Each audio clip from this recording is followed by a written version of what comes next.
Mu mwezi gw'omunana omwaka gwa 2019 gavumenti lwe yagunjawo enkola y'emyoga ey'okuggya abantu abasoma mu bitundu 68 ku buli 100 mu bwavu. Mu nkola eno gavumenti yalondobayo abantu abakola emirimu egigwa mu biti 19 nga bano balina okwekolamu ebibiina oba ssako olwo ne basindikirwa ssente butereevu ze basobola okwewola. Abagoba ba bodaboda, ebibiina by'abakyala, ababazzi, abagoba ba takisi, abookya ebyuma, abakola mu butale n'abalala be balina okuganyulwa mu nsimbi zino. Buli kibiina kyalina okufuna obukadde 30, obukadde 50 buteekebwe mu buli constituency, ate buli kibiina ky'abasomesa mu masomero g'obwannannyini kiteekebwemu obukadde 60. Mu mwaka gw'ebyensimbi ogwa 2019-2020 ensimbi obuwumbi 30 ze zaateekebwa mu myoga, ate mu 2020-2021 obuwumbi 210. Wabula amaloboozi gazze gawulirwa ku mivuyo egyetobese mu nkola eno ekiviiriddeko abantu abalina okufuna ensimbi zino ate obutazifuna. Kino kye kiviiriddeko amyuka sipiika wa Paalamenti Anita Among okusindika ababaka mu luwummula lwa wiiki nnamba okugenda mu bitundu gye bakiikirira okulondoola ssente zino. How many groups are available in every district? How much they were supposed to benefit? How many have benefited?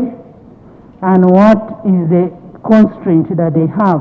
Right Honourable Speaker, we are going to send information in members' pigeon hole before close of business tomorrow. I thank you. Okunoonyereza kuno kujja kusanga obuzibu bune budde bwa COVID abantu bangi tebakola bakolera waka. Ojagenda mu office omuntu kuwanda badde olaba taliimu bajja kukanta ali waka. Nze ndowooza nti gavumenti yandibadde ekola ku nteekateeka ya kutereezaamu ngeri ggwanga gye lisobola okusuubuliganamu nga munnansi asuubuligana ne munne ne bafuna ssente. Naye enkola eno ey'okutona tetutwala mu maaso. Ababaka bagamba nti ensimbi baakoma kuziwulira nga Paalamenti eziyisa, wabula nga mu bitundu gye bakiikirira tezituukangayo. Ente za gavumenti bulijjo zifa nga tewali kulondoola, nga bantu bali mu Paalamenti bateesa bye bateesa bye biyiika, ekisero kye bateekamu kye kiyisa amazzi. Naye waaba yatugambye nti tuddeyo tulondole ssente z'emyoga zinakisanyukidde nnyo.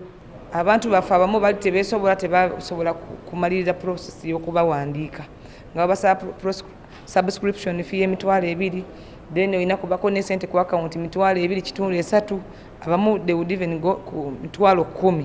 Abalina kufuna ssente zibayambe kuba mu bwavu tebazifuna kubanga okufuna ssente waliwo obukwakulizo bungi obubalemesa nti kati abalina ssente be bafuna ssente. Gavumenti ezeeteekawo kaweefube ow'enjawulo okujja bannansi mu bwavu naye ng'ezisinga obungi tezivuddeemu mulamwa. Newankubadde ezisinga zigudde, gye buvuddeko gavumenti nate yavaayo n'enkola endala ey'okuweereza ssente ku miruko oba parish model gy'erowooza nti ku mulundi guno y'enaakyusa embeera. Herbert Ziwa, NTV Akawungeezi.